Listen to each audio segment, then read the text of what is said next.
우리가 찬양할 때 때로는 가사에 은혜 받으라는 말을 참 많이 하지만 그래도 곡으로도 잘 준비되고 마음으로도 잘 준비된 찬양은 은혜가 더 됩니다.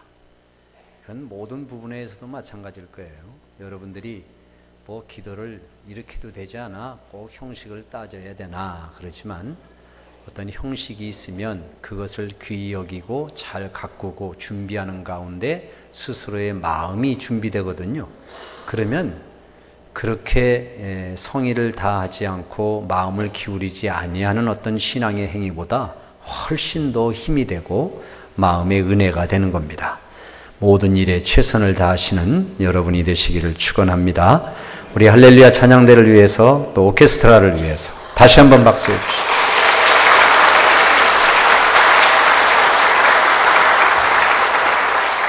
요즘은 우리 찬양이 우리 성도만 듣는 게 아까워요.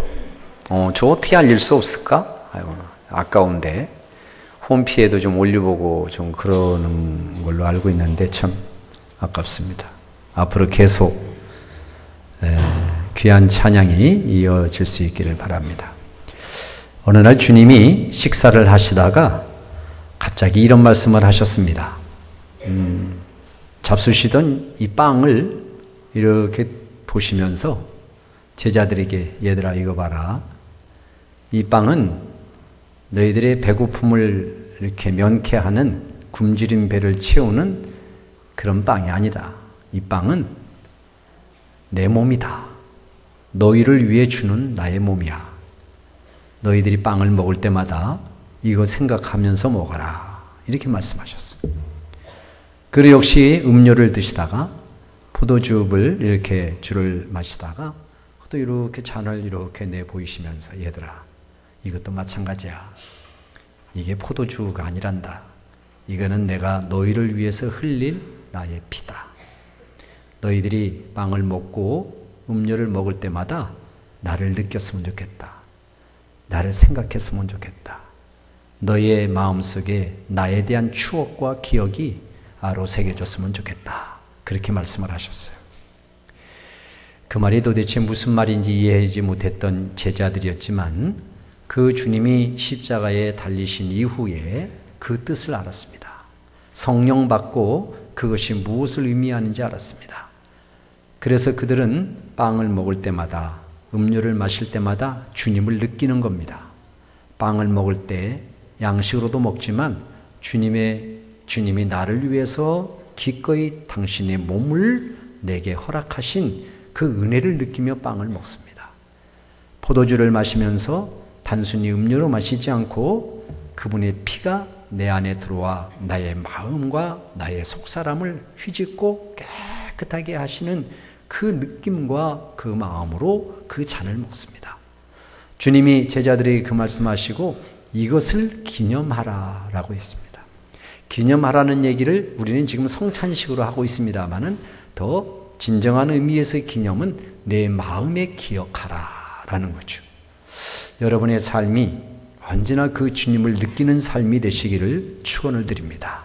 그분이 나와 함께 하시는 것이 막 느껴지고 그분이 나의 어려움 사정을 다 아시고 그것을 바라보시면서 위로하시고 계시다는 것이 막 느껴지고 그분이 나를 혼자 외롭게 두지 아니하시고 나의 때로 친구가 되어주셔서 나를 믿어주시는 것을 늘 마음속에 기억하고 그런 신앙생활이 우리 모든 성도 여러분들에게 늘 있으시기를 주의 이름으로 축원을 드립니다. 사람과 사람과의 관계는 실상은 신뢰의 관계로 맺어지게 됩니다. 물론 전혀 상관없는 사람끼리도 어우러져서 살기는 하지만 서로를 느끼고 서로를 깊이 아는 것은 신뢰를 통해서 더 깊이 알아지고 또 깊이 알아지면 알아질수록 상대방이 더 믿어지게 되는 겁니다. 겉으로 볼 때 저 사람은 이런 사람이야 라고 느꼈던 것도 깊은 경험을 통하여 삶을 나누는 생활을 통하여 이런 면이 있었네. 이 사람 참 믿을만 하구나. 본받을 만하다. 이런 마음이 이제 쌓여져 가는 거죠. 형성되어져 가는 거죠. 그저 한눈에 그 사람을 다 알아볼 수는 없잖아요. 뭔가 신뢰가 가지는 그런 경험을 통해서 우리는 사람을 이렇게 내 마음에 받아들이고 관계를 맺고 삽니다. 이제 곧 대통령 선거를 앞두고 있습니다. 이제 앞으로 수년 동안 이 나라를 대표할 사람을 뽑는 겁니다. 그 사람을 우리는 대통령이라고 부릅니다. 지난 대통령을 우리가 뽑을 때에도 국민들의 많은 지지를 받고 뽑혔습니다마는 여러분들도 이렇게 저렇게 다 생각의 차이는 좀 있겠지만 그렇게 만족할 만한, 그리고 그때 그 기분처럼 잘할 것 같다라는 그런 평가를 받지 못하고 있는 것이 사실입니다. 어떤 대통령을 뽑을까? 이게 보통 일이 아닙니다. 간단한 일이 아닙니다. 믿을만 해야 되는데 신뢰할 만한 분을 뽑아야 되지 않겠어요? 말로는 저마다 잘하겠다고 하는데 내가 하면 잘할 수 있다고들 그렇게 얘기는 하지만 뭐 번번이 안 그랬나요? 번번이 그랬죠. 어떤 사람이 나오든 다 그랬어요. 그러니까 여러분들이 이 신뢰할 만한 사람을 뽑아야 된다. 어떤 사람이 정말 신뢰할까? 신뢰가 될까? 꼼꼼히 따져보시고, 우리 일반 국민들은 정치에 대해서 관심이 없기 때문에 그냥 대통령 선거한다 그러면 이렇게 보고 또 다른 분들 얘기 들어보고 그냥 이 사람 하지 하고 간단하게 하나의 권리를 행사하기도 하지만, 그렇지만 좀 꼼꼼히 따져보는 게 필요해요. 네, 꼼꼼히 따져보세요. 이번에는 좀 잘 보세요. 잘 보세요. 어떤 사람이 신뢰할 만한가? 중요하잖아요. 이번에 중요한 때입니다. 이렇게 신뢰라고 하는 것은 대통령을 뽑는 일이나 우리 인간관계 속에서나 반드시 필요하죠. 한솥밥을 먹는 부부끼리도 정말 저 사람을 믿을 수 있을까? 이런 부부들도 있어요. 연애 시절 같은 경우에는 그런 경험을 통하여 속사람을 잘 어느 정도 알고 결혼을 하지만, 이렇게 중매 같은 형식의 이 결혼을 하게 되면 그냥 결혼이라고 하는, 부부라고 하는 것 때문에 서로 의무와 책임을 가지고 서로 이렇게 지내는 거지 상대방을 잘 알아서가 아니잖아요. 그런데 생활을 이렇게 오래 하다 보면서 이런 모습이 있네 라고 알아가고 또 신뢰가 가기도 하고 실망하기도 하고 그렇습니다. 그렇기 때문에 이 경험을 피차간에 나눈다는 것은 대단히 소중한 것 같고, 또 나 스스로도 세상 많은 이들로부터 신뢰받는 사람이 된다는 것 역시 중요합니다. 어떤 관계가 상하 관계라고 하면은 상하 관계라고 하는 것 때문에 그냥 명령하고 명령을 받아들이고 하는 그런 관계이잖아요. 근데 그런 관계 속에서도 저 사람 믿을만 하구나 이렇게 되어질 때에, 그럴 때 좀 관계가 좋아지고, 뭔가 해도 저 속을 좀 알 수가 없어. 잘 하는 것 같긴 하는데 속을 알 수가 없는 거야. 이러면 신뢰가 가지지를 않죠. 어느 날 하나님께서 아브라함에게 뭔가를 무리한 요구를 하셨습니다. 어떻게 보면 무리한 요구인데요. 그건 뭐냐면 아들을 달라는 겁니다. 이삭을 달라는 그런 명령을 말씀을 하셨어요. 근데 그 아브라함이 자기 아들을 그냥 준 거예요. 모리아 산에 가서 자기 생명과도 같은 이삭을 하나님께 드린 거예요. 그때 하나님이 아브라함에게 이렇게 말씀하셨습니다. 내가 이제야 네가 나를 경외하는 줄을 알았구나. 이런 말씀을 하셨어요. 이제야 내가 널 신뢰하겠다는 거예요. 그 이전에는 아브라함을 안 믿어주셨나요? 아니에요. 믿어주시기는 했어요. 그런데 어떤 정도의 믿음이냐면, 너를 내가 쓰겠다. 너를 통하여 민족을 이루고 너의 씨를 통하여 내가 어떤 존재라고 하는 것을 세상에 알리겠다. 그런 도구로서 내가 너를 불러내었다. 그리고 내가 너에게 복을 주마. 이런 그 언약의 관계로서의 아브라함이었어요. 그런데 이 창세기 22장에 아브라함이 이삭을 드린 그 사건 이후에 하나님께서 아브라함을 보는 눈이 달라진 거예요. 내가 너를 이제 믿겠다. 신뢰가 간다. 내가 밖에서 무슨 짓을 해도 나는 신뢰가 된다. 내가 어디다 놔놔도 나는 안심이 된다. 이렇게 말씀하셨어요. 여러분들과 하나님의 관계는 어느 정도의 신뢰가 지금 쌓여 있습니까? 하나님이 여러분을 보실 때에 아브라함에게 말씀하셨듯이 내가 너를 이제야 믿을 수 있겠구나. 내가 너를 신뢰한다. 이렇게 하는 관계가 되고 계시는지 이제 한번 돌아봐야 되겠습니다. 그냥 신앙생활을 그냥 하면 괜찮아요. 그냥 하는 거는 그냥 하는 거예요. 그런데 신앙생활을 그걸로만 다 얘기할 수 없는 거죠. 신앙의 대상은 하나님이시고 또 관계는 나와 하나님이고 이런 관계 속에서 신앙생활을 그냥 해나가는 거 이건 아닌 것 같아요. 신앙생활은 그분과 나 사이의 신뢰예요. 신뢰. 신뢰가 되어질 때 거기서 썸씽이 일어나는 거예요. 안 믿어지면 그 사람을 통해 일을 하지 않죠. 근데 믿어지기 때문에 모든 것을 맡겨요. 돈도 맡겨요. 재능도 맡겨요. 사업도 맡겨요. 할렐루야. 이 신뢰가 깨지면 하나님이 안 줘요. 돈? 안 줘요. 믿을 수 없거든. 이런 마음에 돈을 줘봐요. 어디다 쓸 건가? 어떤 짓을 할 건가? 하나님 잘 아시거든요. 안 줘요. 이런 신뢰관계가 조성이 되면 아끼지 않고 줘요. 넘치도록 줘요. 믿으시기를 축원합니다. 내 삶에 공급되어져야 될 것들을 하나님으로부터 얻는 것인데 우리가 신뢰가 만들어지면 되는 거예요. 신뢰가. 자, 오늘 본문으로 돌아가 보면 어느 날 세례 요한이 자기 제자들과 함께 있는데 그 앞에 예수님이 지나가는 거예요. 그 예수님이 지나가는데 그 예수님을 가리키면서 이 세례 요한이 자기의 제자들에게 저분을 봐라. 저분은 세상의 죄를 짊어지고 가는 하나님의 어린 양이다. 이렇게 말씀을 하셨어요. 저분이 하나님의 어린 양이라는 말은 무슨 뜻이냐면 구약의 예배로 돌아가 봐야죠. 구약의 하나님 앞에 나올 때는 제물을 드려야 되는데 그 대표적인 제물이 양입니다. 양. 그 양이라는 짐승 또는 다른 짐승도 있지만요. 그 양이라는 짐승을 왜 하나님께 드리냐면 그냥 물건 주듯이 하나님 가지세요. 그렇게 하지 않고요. 하나님이 뭐가 부족해서 양을 달라고 그러겠어요? 아니, 그분이 뭐가 모자라서 소를 달라고 그러겠어요? 그런 건 아니고 양을 드리는 이유는 뭐냐면 그 짐승을 하나님 앞에 드릴 때에 잘 아시는 대로 내가 지은 죄가 있잖아요. 여러분 지난 한 주간 죄 졌어요? 안 졌어요? 네, 죄 짓고 살았죠.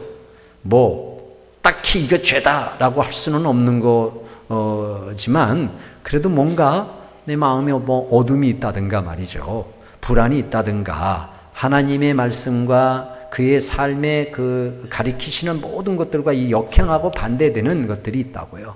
우리의 마음속에 그 죄를 짓고 살았어요. 그러면 그 죄가 있으면 하나님 앞에 우리는 못 나가는 겁니다.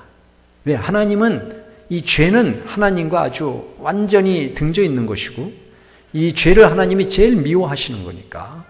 그리고 죄를 조장하는 세력이 있잖아요.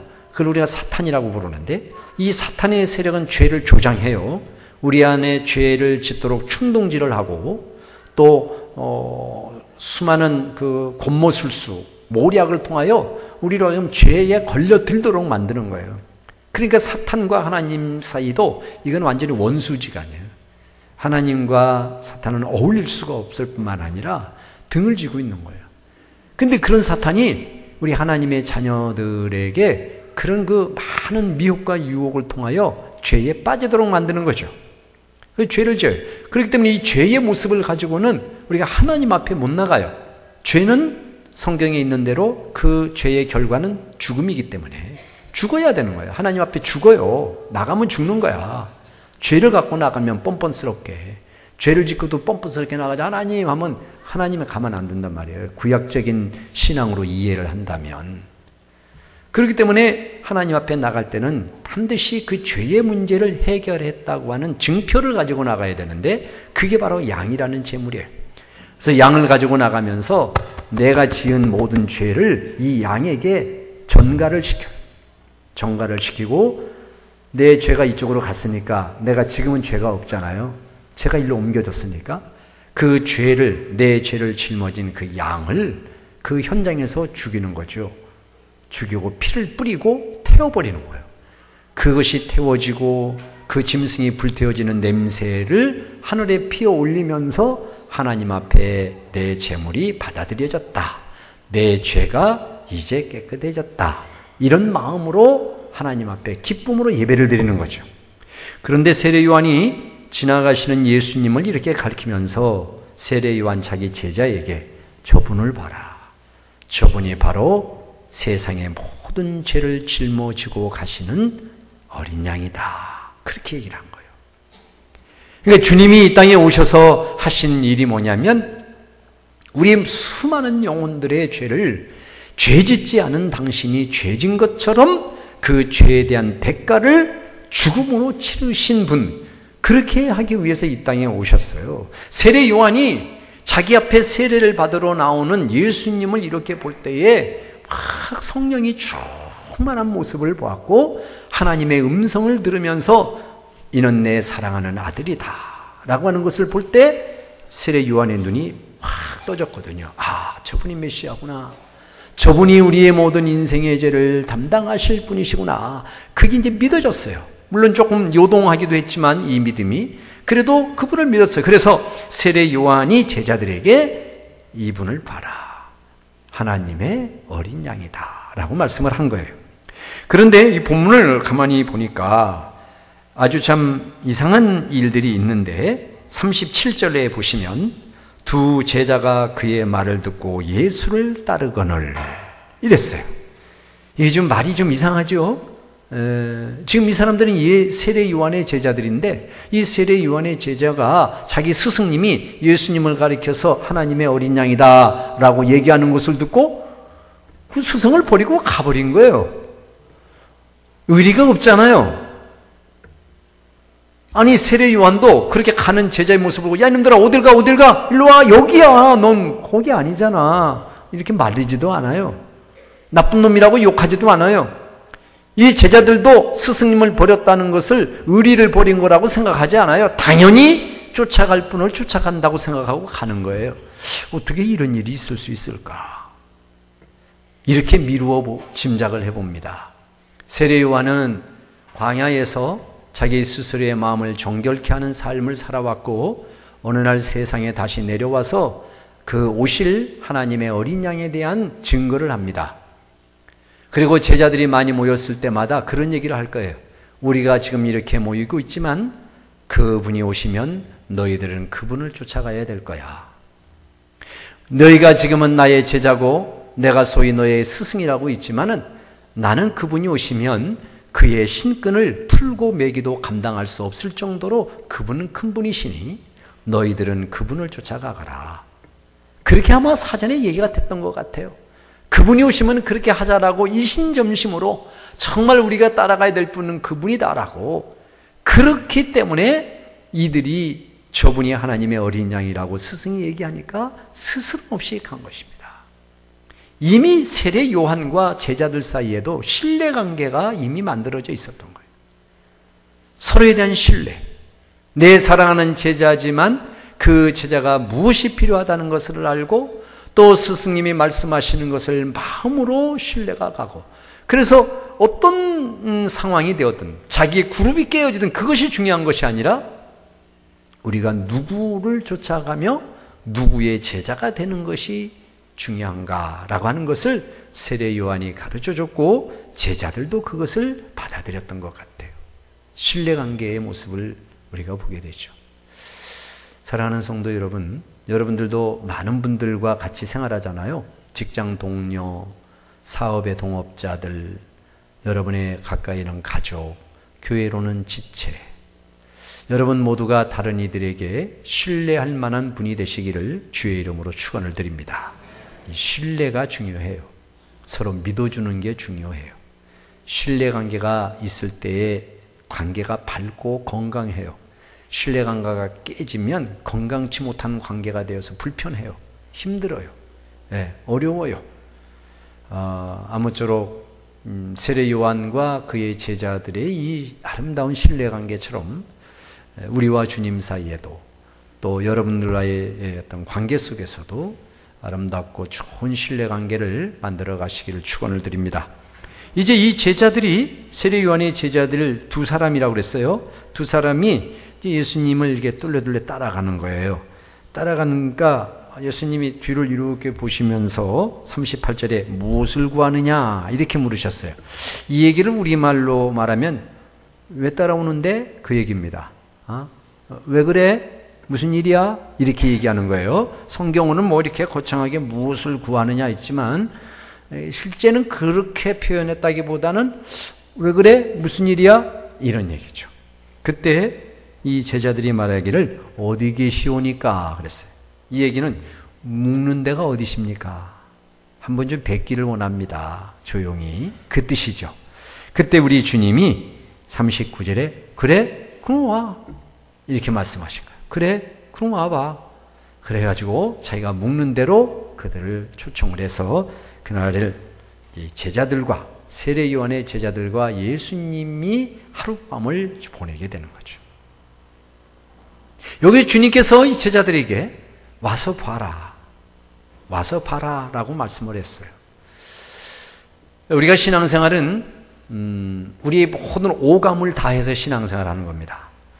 내 이성과 감성과 내 의지뿐만 아니라 우리에게 있는 모든 감각기관을 다 집중해서 하나님을 향하는 거예요. 그게 신앙생활이에요. 신앙생활을 이런 모든 오감과 부딪힘과 또 보는 것, 듣는 것, 행하는 모든 것들을 다 모은 이 입체적인 이것들을 우리는 소위 신앙적으로 체험했다라고 말하는 거예요. 체험적인 신앙생활이다라고 하는 거죠. 그 체험이라고 하는 것은 삶을 통해서 나타나는 거죠. 내 생활 속에서 때로 깨어지고 넘어질 때에 그 주님을 찾고 주님이 나에게 어떻게 하시는가를 보고 그것을 보면서 더 깊이 주님을 더 한 단계 더 알아가고 경험하고 이런 것들이거든요. 그냥 멀찌감치 예수님을 두고 제 3자적인 입장에서 예수님을 바라보는 거 이거는 경험이라고는 하지 않아요. 저분이 그렇대. 저분이 우리를 위해 돌아가셨대. 저분이 무슨 일을 하셨대. 그렇구만. 이거는 3자적인 입장에서 바라보는 예수예요. 그렇게 신앙생활을 해서는 안 돼. 신앙생활의 태도가 그렇게 강 건너 불구경하듯 다른 사람을 얘기하듯 그렇게 주님을 얘기하면 머리로는 이해가 되어도 마음으로는 이게 뜨거워지지 않기 때문에 마음으로는 이해가 안 되기 때문에 경험으로까지는 못 나가는 거죠. 주님을 체험하는 것까지는 못 나가는 거죠. 우리가 성경을 볼 때도 그렇잖아요. 성경 이야기는 요나의 이야기, 노아의 이야기, 아브라함 이야기, 가룟 유다의 이야기 별 얘기가 다 있는데 그 이야기를 그 자체로만 봐도 재밌죠. 성경은 재밌어요. 그러나 그렇게 재미로만 성경을 봐서는 안 되고 그 성경에 있는 인물을 나라고 하는 사람으로 대입해 보거나 그 말씀을 그 누구에게 주는 말씀이 아니라 나에게 주는 말씀, 소위 말해서 아이 메시지로 받아들이는 그런 말씀으로 이걸 들여다봐야 그래야 거기서 체험이 되는 거죠. 체험이 돼. 어떤 때는 내가 요나가 되기도 하고 어떤 때는 내가 가룟 유다가 되기도 하고 때로는 가늠한 여인의 현장에 내가 바리새인으로 서보기도 하고 때로는 주님의 무릎 가까이에 무릎을 대고 앉아서 그 말에 귀를 기울이는 마리아가 되어보기도 하고 이런 것들이 말씀 속에서 아이 메시지로 내 당사자 입장에서 이 말씀을 받을 때에 거기서 소위 말하는 경험이라고 하는 것이 생기는 거예요. 그분과 나 사이에 서로 소통되어지는 성령의 느낌을 거기서 갖게 되는 거죠. 그래서 이 두 제자들이 세례 요한으로부터만 예수님에 대한 얘기를 들었는데 이제는 3자적인 입장에서 예수님 얘기를 듣는 게 아니라 당사자로서 주님이 계신 곳에 방문을 하여서 그분과 깊은 대화를 나누고 그날 밤을 지나면서 그들 중에 한 사람인 안드레가 주님을 따라가게 되었다. 이렇게 되는 겁니다. 사랑하는 성도 여러분, 이제 금년 말 또 이제 다 지나갈 겁니다. 2012년도 이제 지나가 버릴 거예요. 여러분의 신앙의 진보, 믿음의 성숙, 하나님을 만나는 깊은 체험들, 이거는 성령을 통해서 가능한데요. 정말 여러분들이 하나님 앞에 신뢰받는 그런 믿음의 사람이 되셔서 그분을 직접 경험하고 체험하는 가운데 여러분의 마음속에 부정한 것들이 다 없어져 버리고 여러분의 마음에 어둠이 깃들여 있는 것들이 새롭게 새 빛으로 밝아지시고 생기가 없는 이들이 생기를 얻고 소생함을 얻는 그런 은혜가 있으시기를 주의 이름으로 축원을 드립니다. 성령님은 지금도 우리 안에 계시고 앞으로도 우리를 충만하게 하실 겁니다. 에스겔 선지자가 성전 문지방에서 흘러내오려는 물을 바라보고 그 물이 흘러가는 곳곳마다 죽어있는 나무가 살고 생물이 살아나고 진펄과 갯벌이 다 생기가 돋아나는 그런 곳이 되었던 환상을 봤는데 그 문지방에서 성전의 문지방에서 흘러내려오는 그 물이 자기를 완전히 감싸버리는 그런 환상을 봅니다. 여러분들에게 성령님이 그러한 분이시기를 주의 이름으로 축원합니다. 성령의 은혜 속에 헤엄치시고 성령 속에서 주님을 깊이 느끼시고 주님을 더 집중하시고 그러는 가운데 하나님이 경험되어지고 하나님이 경험되어지면 되어질수록 내 안에 있는 문제들이 해결되고 내 안에 있는 것들이 쏟아져서 하나님 앞에 정결한 사람으로 신뢰받는 사람으로 세워지게 되는 줄로 믿습니다. 그런 은혜가 오래 가기 전에 여러분들이 노력하는 가운데 이루시기를 바라고 또 앞으로도 그 성령께서 지속적으로 여러분들과 함께 하심을 마음의 큰 증거로 얻으시기를 주의 이름으로 축원을 드립니다. 우리 통성으로 이 시간 한번 하나님께 기도하겠습니다. 성령님이여 오시옵소서. 주님이 느껴지게 하시고 성령님이 이해가 되게 하시고 성령의 사람으로 살게 하옵소서. 다 같이 기도합니다. 은혜로우신 아버지 하나님, 주님의 은혜와 사랑을 감사합니다. 하나님과 나 사이에 신뢰관계가 만들어졌는지 돌아보게 하시고 하나님이 과연 나를 믿을 만한 사람으로 보시는지 믿을 만한 당신의 자녀로 나를 인정하시는지 돌아보게 하시고 아직 그 부분이 모자라다면 우리의 모든 오감을 집중해서 우리의 모든 감각기관을 다 동원해서 우리의 모든 것들을 다 투자해서라도 그 하나님을 느끼고 그 하나님을 누리며 그 하나님을 체험하며 살아가는 저희들 되게 하여 주시기를 원하옵고 기도합니다. 성령님 우리 안에 오시옵소서. 우리 안에 있는 모든 부정한 것들을 몰아내시고 우리 안에 있는 더러운 것들을 쓸어버리시고 우리 안에 있는 흉측하고 어두운 것들을 다 거두어내셔서 오직 밝은 광명의 빛으로 하나님을 향한 찬양과 하나님을 향한 즐거움과 하나님께 영광 돌리는 거룩하고 복된 마음을 가지고 생활하는 저희들 되게 하여 주시기를 원하옵고 기도합니다.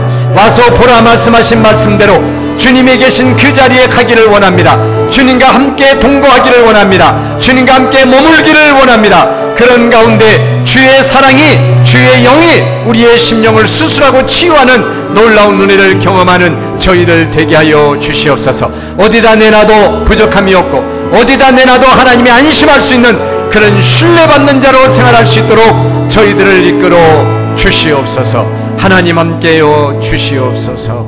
예수님의 이름으로 기도하옵나이다. 아멘.